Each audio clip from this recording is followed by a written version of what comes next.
الله الرحمن الرحيم إن الله وملائكته يصلون على النبي يا أيها الذين آمنوا صلوا عليه وسلموا تسليما اللهم صل على سيدنا مولانا محمد بارك وسلم صلاة وسلام عليك يا رسول الله صلاة وسلام دائما عليك يا حبيب الله صلى الله تعالى عليه وسلم الف لام میم ذلک الکتاب لا ریب فیہ ھدی للمتقین۔ ترجمہ سماعت فرمائے، بلند ہے، بلند رتبہ والی کتاب، کوئی شک کی جگہ نہیں، اس میں ہدایت ہے ڈر والوں کو۔ یعنی قرآن مقدس ایسی کتاب ہے جس میں شک و شبہ کی گنجائش نہیں ہے۔ اسی کے متعلق کل میں نے کچھ روایتیں بیان کی تھیں اور کچھ روایتیں باقی ہیں۔ میں نے کل بیان کیا تھا الف لام میم ذالک الکتاب لا ریب فیہ، لا ریبہ کوئی شک نہیں ہے۔ لا ریبہ کی آیت کے اس حصے میں قرآن پاک کا ایک وصف بیان کیا گیا کہ یہ ایسی بلند شان اور عظمت و شرف والی کتاب ہے جس میں کسی طرح کے شک و شبہ کی کوئی گنجائش نہیں، کیونکہ شک اس چیز میں ہوتا ہے جس کی حقانیت پر کوئی دلیل نہ ہو، جبکہ قرآن پاک اپنی حقانیت کی ایسی واضح اور مضبوط دلیلیں رکھتا ہے جو ہر صاحب انصاف اور عقل مند انسان کو اس بات کا یقین کرنے پر مجبور کر دیتی ہے کہ یہ کتاب حق ہے اور اللہ تبارک و تعالیٰ کی طرف سے نازل ہوئی ہے۔ تو جیسے کسی اندھے کے انکار سے سورج کا وجود مشکوک نہیں ہوتا ہے، ایسے ہی کسی بے عقل مخالف کے شک و انکار کرنے سے یہ کتاب مشکوک نہیں ہوتی ہے۔ کوئی اندھا یہ کہے کہ دن میں سورج نہیں ہے تو کیا اسے مان لیا جائے گا؟ ایسے کوئی سرفرا انسان، پاگل انسان یہ کہے کہ قرآن یہ اللہ کی کتاب نہیں ہے، اس میں غلطیاں ہیں معاذ اللہ، تو کیا اس کی بات مان لی جائے گی؟ نہیں مانی جائے گی۔ تو اگر کوئی بے عقل مخالف کے شک اور انکار کرنے سے یہ کتاب مشکوک نہیں ہوگی، یعنی اس میں کوئی شک نہیں ہوگا۔ پھر آگے اللہ رب العزت فرماتا ہے ھدی للمتقین، یعنی ہدایت ہے پرہیزگاروں کے لیے، ہدایت ہے ڈرنے والوں کے لیے۔ تو آیت ھدی للمتقین آیت کے اس حصے میں قرآن پاک کا ایک وصف اور بیان کیا گیا ہے کہ یہ کتاب ان تمام لوگوں کو حق کی طرف ہدایت دیتی ہے جو اللہ تعالیٰ سے ڈرتے ہیں، اور جو لوگ نہیں ڈرتے ہیں انہیں قرآن پاک سے ہدایت حاصل نہیں ہوتی ہے۔ یاد رہے کہ قرآن پاک کی ہدایت و رہنمائی اگرچہ مومن اور کافر ہر شخص کے لیے عام ہے، جیسے کہ سورہ بقرہ کی آیت نمبر 185 میں اللہ رب العزت نے ارشاد فرمایا ھدی للناس، ھدی للناس یعنی ہدایت ہے لوگوں کے لیے، یعنی قرآن مقدس تمام لوگوں کے لیے ہدایت ہے، لیکن چونکہ قرآن مقدس سے حقیقی نفع صرف اور صرف متقی لوگ حاصل کرتے ہیں، اسی لیے یہاں ھدی للمتقین کہا گیا ہے، یعنی متقیوں کے لیے ہدایت ہے، ورنہ قرآن تو لوگوں کے لیے ہدایت ہے۔ قرآن سب کو ہدایت دے رہا ہے، مگر اس ہدایت کو اور ان تمام چیزوں کو حقیقی نفع کون حاصل کرے گا؟ وہ صرف اور صرف متقی لوگ ہیں، پرہیزگار لوگ ہیں جو اللہ سے ڈرتے ہیں، اور جو اللہ سے نہیں ڈرتے انہیں کسی چیز کا خوف نہیں ہے، کسی چیز کا خوف نہیں ہے۔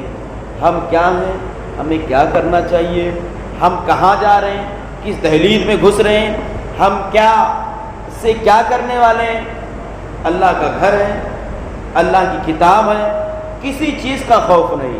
جس پر بھوت شیطان سوار ہو جاتا ہے اسے کسی چیز کا خوف نہیں ہوتا ہے، وہ سوچتا صرف ہم ہیں، ہم، اور لفظ ہم نے انسان کو ڈبا دیا ہے، لفظ میں نے انسان کو اتنا ڈبا دیا ہے، لفظ میں ہی انسان کو رسوا کرتا ہے، لفظ میں انسان کو رسوا کرتا ہے۔ آج میں کی پناہ جو ہے انانیت جسے میں، ہم جسے بولتے ہیں میں، یہ بہت بڑی بیماری ہے، اور جس کے اندر میں آ گیا نا وہ سمجھ لیجئے وہ گیا۔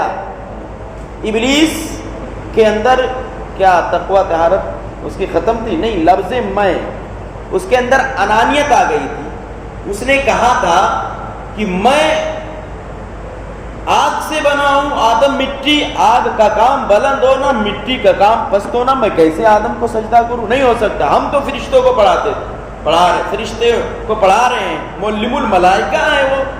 اس کے اندر انا آیا۔ ایک بزرگ تھے، میں 12 واقعہ، ایک بزرگ تھے، انہوں نے لفظ میں اپنے زبان پر کبھی استعمال ہی نہیں کیا، کبھی میں کا لفظ لایا ہی نہیں۔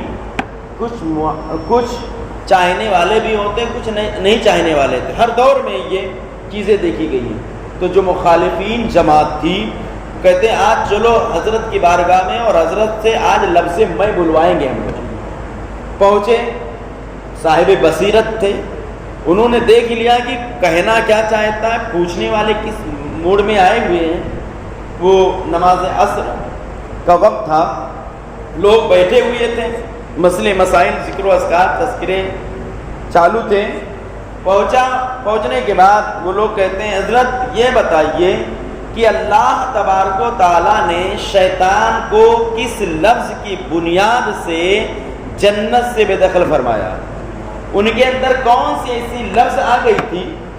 تو اللہ کے بندے تھے، لفظ میں آیا تھا، تو انہوں نے کہا میں نماز ادا کر لیتا ہوں پھر اس کا جواب دیتا ہوں۔ جب نماز پڑھنے کے بعد لوگ بیٹھے، حضرت آئے، اور آنے کے بعد بزرگ نے کہا ابھی مجھ سے کسی نے یہ سوال کیا کہ اللہ رب العزت نے شیطان کو کن لفظ کی بنیاد پر اور کس وجہ سے اسے جنت سے نکالا، اسے ملائکہ کی جماعت سے نکال دیا؟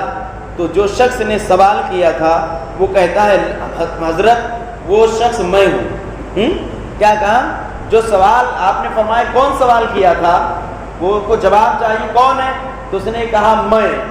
تو وہ بزرگ جو تھے اللہ کے بندے تھے، انہوں نے کہا یہ لفظ ہی نے اسے نکالا ہے۔ کیا کہا؟ یہ لفظ، کہا میں، تو بولا یہ لفظ نے اسے نکالا ہے۔ تو جب میں آ جاتی ہے تو انسان کہیں کا نہیں رہ جاتا ہے۔ تو قرآن جو ہے یہ ہدایت ہے متقیوں کے لیے، پرہیزگاروں کے لیے۔ اور تقویٰ کا معنی کیا ہے؟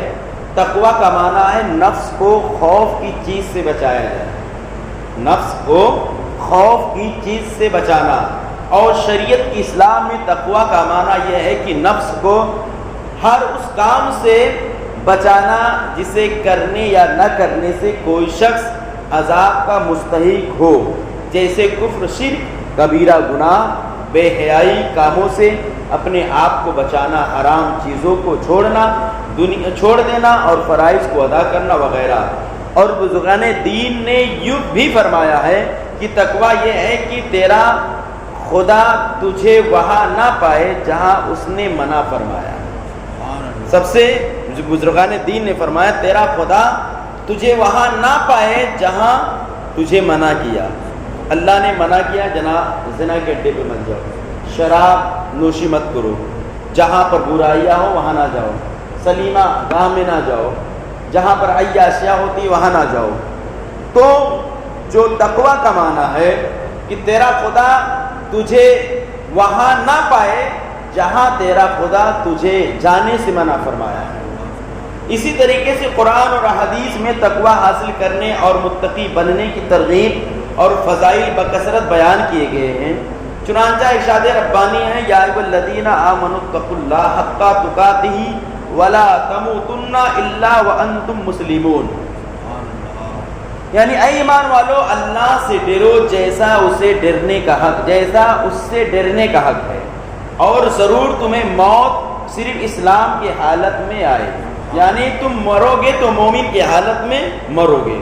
ایک جگہ اللہ رب العزت ارشاد فرماتا ہے یا ایھا الذین آمنوا اتقوا اللہ وقولوا قولا سدیدا یصلح لکم اعمالکم ویغفر لکم ذنوبکم من یطع اللہ ورسولہ فقد فاز فوزا عظیما۔ اللہ رب العزت ارشاد فرماتا جس کا اے ایمان والو اللہ سے ڈرو اور سیدھی بات کہا کرو۔ اللہ سے ڈرو، سیدھی مطلب سچی بات، صاف ستھری بات، نہ کہ باتوں میں الجھا دو، نہ کہ اپنی بات کو رکھنے کے لیے لوگوں کو آپس میں لڑا دو۔ اللہ پھر فرماتا اللہ تمہارے اعمال تمہارے لیے سوار دے گا اور تمہارے گناہ بخش دے گا، اور جو اللہ اور اس کے رسول کی فرما برداری کرے اس نے بڑی کامیابی پائی۔ جو اللہ اس کے رسول کی فرما برداری کرے وہی لوگ کیا ہیں؟ کامیاب ہیں۔ وہی لوگ کیا ہیں؟ کامیاب ہیں جو اللہ اور اس کے رسول کی فرما برداری کرے، یعنی جس کے لیے جو چیز اللہ نے منع فرمایا ہے اس سے رک جائیں، اور جس چیز کے لیے اللہ نے اجازت دی ہے اس پر عمل کر لیں۔ اسی طریقے سے حضرت عطیہ سعدی رضی اللہ تعالیٰ سے روایت ہے، نبی پاک صلی اللہ علیہ وسلم نے ارشاد فرمائے کوئی بندہ اس وقت تک متقی میں شمار نہیں ہوگا جب تک کہ وہ نقصان نہ دینے والی چیزوں کو کسی دوسرے نقصان والی چیز کے ڈر سے نہ چھوڑ دے۔ کوئی متقی نہیں ہو سکتا ہے، یعنی کسی جائز چیز کے ارتکاب سے ممنوع چیز تک نہ پہنچے۔ اسی طریقے سے حضرت ابو سعید رضی اللہ تعالیٰ سے روایت ہے کہ نبی پاک صلی اللہ علیہ وسلم نے ارشاد فرمایا تمہارا رب ایک ہے، تمہارا باپ ایک ہے، اور کسی عربی کو عجمی پر فضیلت نہیں، کسی عربی کو عجمی پر فضیلت نہیں، نہ عجمی کو عربی پر فضیلت ہے، نہ گورے کو کالے پر فضیلت، نہ کالے کو گورے پہ فضیلت، مگر صرف تقوی سے۔ سنیں فضیلت، سمجھ رہے ہو میری بات؟ کوئی یہ بولے کہ ہم بہت جانکار ہیں مجھے عربی آتی، اس سے یہ عربی یعنی عربستان والے ہندوستان والوں کو نہ سوچے کہ ہم کو عربی آتی ہے ہم تم سے افضل ہیں، یا ہندوستان والے یہ نہ سوچے کہ ہم عجمی ہیں ہم نبی کی سیرت پر عمل کرتے ہیں، یا اسی طریقے سے کوئی کالا یہ نہ کہے کہ میں گورے سے گورا یہ نہ کہے کہ کالے سے میں افضل ہوں، اور نہ کالا گورے سے کہ میں افضل ہوں، بلکہ فضیلت میں کون آگے ہے؟ فضیلت یافتہ کون ہے؟ جو متقی ہے، جو پرہیزگار ہے، جو اللہ اس کے رسول کے فرامین پر عمل کرتا ہے، وہی لوگ کامیاب ہیں، وہی لوگ متقی ہیں۔ اسی طریقے سے علماء نے تقوی کے مختلف مراتب بیان فرمائے ہیں، جسے عام لوگوں کا تقوی ایمان لا کر کفر سے بچانا ہے۔ متوسط لوگ کا تقوی جو بیچ والے لوگ ہیں، تین اول دوم سوم فرسٹ سیکنڈ تھرڈ، تو متوسط یعنی درمیانی لوگ کا تقوی احکامات کی پیروی کرنا ہے۔ کیا ہے؟ جو بھی احکام اللہ نے نازل فرمایا اس پر چلنا ہے، اور ممنوع باتوں سے رکنا ہے، جو اللہ نے منع کیا اس سے رک جانا ہے۔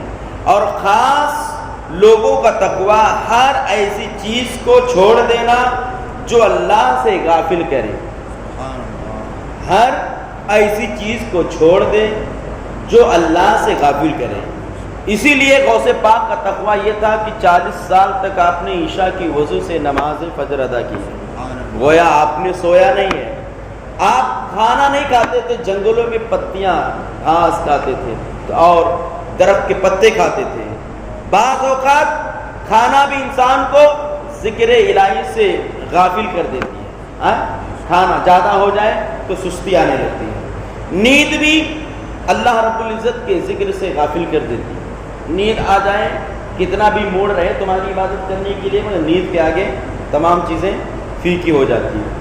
تو جو متقی اور حقیقت میں تقوی پرہیزگار مکمل والا ہے، جسے فرسٹ درجہ دیا گیا ہے، وہ چیز جس کو چھوڑ دینا ہے وہ کیا ہے؟ جو اللہ تعالی سے غافل کر دے، جو اللہ کی یاد سے غافل کر دے۔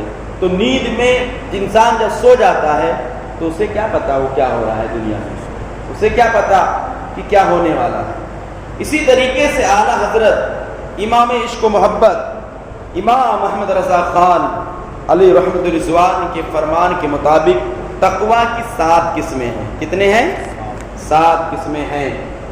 کفر سے بچنا 1، بد مذہب سے بچنا 2، کبیرہ گناہ سے بچنا 3، چوتھا کیا ہے؟ صغیرہ گناہ سے بچنا، 5واں شبہات سے پرہیز کرنا، نفسانی خواہشات سے بچنا، 7واں اللہ سے دور لے جانے والی ہر وہ چیز کی طرف توجہ کرنے سے بچنا، اور قرآن مقدس ان 7 مرتبوں کی طرف ہدایت دینے والا ہے، اور اللہ تعالی ہمیں متقی اور پرہیزگار بننے کی توفیق عطا فرمائے۔ سمجھے نا، 7 چیزیں۔ سب سے پہلے کفر سے بچنا ہے، دوسرا بد مذہب سے بچنا ہے۔ آج تو بد مذہب کا عالم ہے، کوئی پتہ ہی نہیں، وہ دوستی ہو جائے تو اسے پتہ نہیں بد مذہب ہے کیا ہے، اپنا بھی کھائے گا، گھر پہ بھی لائے گا، اس کو کھلائے گا، شادی بیاہ کریں گے، معاملات کی۔ اور تیسری بات کبیرہ گناہ سے بچنا۔ کبیرہ گناہ کیا کیا ہے؟ ناجائز فعل کرنا، اللہ کی مقدس گھر کا پامال کرنا، اس کی عزت نہ کرنا، اور بڑوں کی عزت نہ کرنا، چھوٹوں پر شفقت نہ کرنا، حدود اللہ کو پامال کرنا، اللہ رب العزت نے جس سے منع فرمایا ہے اس کے طرف تم اپنے آپ کو لے جانا۔ اور صغیرہ گناہ کیا ہے؟ صغیرہ گناہ وہ جیسے کہ جھوٹ، کوئی چیزوں میں اپنی باتیں داخل کر دینا، یا شریعت نے جسے ناپسند کیا ہے اس میں اپنی باتوں کو داخل کر کے لوگوں کو پیش کرنا تاکہ لوگ میری واہ واہی کریں۔ اسی طریقے سے شبہات پر پڑے، جیسے بہت ساری چیزوں میں شک و شبہات ہو جائے، اس کی تحقیق نہ کریں، آپ اس میں گھس جائیں اور بال میں کھال کرنے نکالنے لگیں۔ اسی طریقے سے نفسانی خواہشات، تمہارا نفس امبارہ ابھارے کہ تو گناہ کر، فلاں گھاٹے میں جا، فلاں علاقے میں جا، وہاں عیاشی ہوتی ہے، وہاں شراب پیتے ہیں لوگ، وہاں جا، وہاں لڑکیاں رہتی ہیں، اس علاقے میں جا۔ نفسانی امبارہ، تمہاری نفسی خواہشات جو ہے وہ تمہیں اس جگہ پہ لے جائے۔ ساتواں، اللہ سے دور لے جانے والی چیز، ہر چیز کی طرف سے متوجہ، ہر چیز کی طرف متوجہ کرنے سے بچنا۔ جو بھی تم کو اللہ رب العزت کے یاد سے جہاں غافل کرے اس چیز سے بچنا۔ اور قرآن مقدس ان 7 مرتبوں کی طرف جو انسان عمل کر لے گا وہی مکمل متقی اور پرہیزگار ہے۔ اللہ تعالی ہمیں آپ کو بالخصوص متقی پرہیزگار بنائے۔